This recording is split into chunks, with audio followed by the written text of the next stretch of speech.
The intersubjective moment is captured in media, the moment when we are out of our heads, when art enters philosophy and shakes it up. So I'm going to propose something. I'm going to show you two things. We're almost done. This is a poem, which of course is a media. The media are medium of words. It's a poem by Thomas Hardy.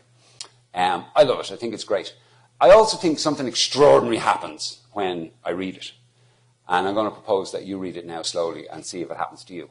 But based on the way this works with students, I've got about a 40% success rate. So I think some of you are actually going to go, oh my God. And some of you are going to go, he's mad as a brush.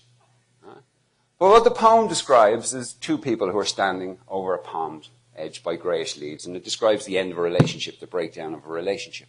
What happens to me when I read the poem, reading through it carefully, slowly, is that the poem starts to speak to me in some place that's in me and not in me. That's in the poem and not in the poem. That occupies this strange sort of ulterior space. And the words are basically saying to me that I have no interest in them. The poem is telling me that I have no interest in it. And it's a transformative moment. So give that a go and see if it happens to anybody.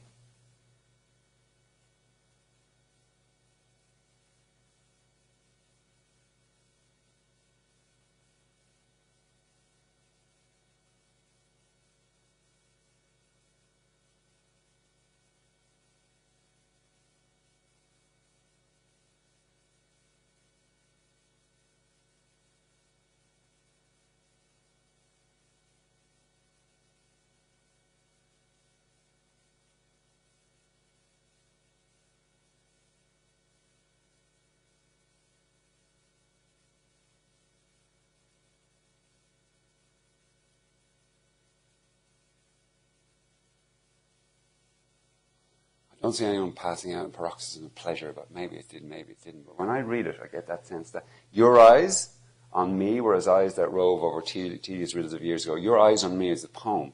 Your eyes reading me as a poem are reading me like I'm tedious and boring. Right? And these words that are playing between us, the words that you're reading, right, are losing more in this lack of interest, this lack of engagement that you have.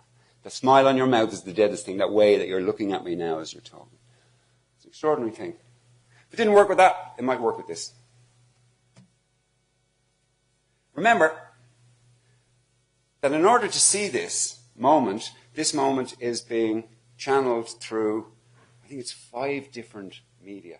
So someone's been present at a gig.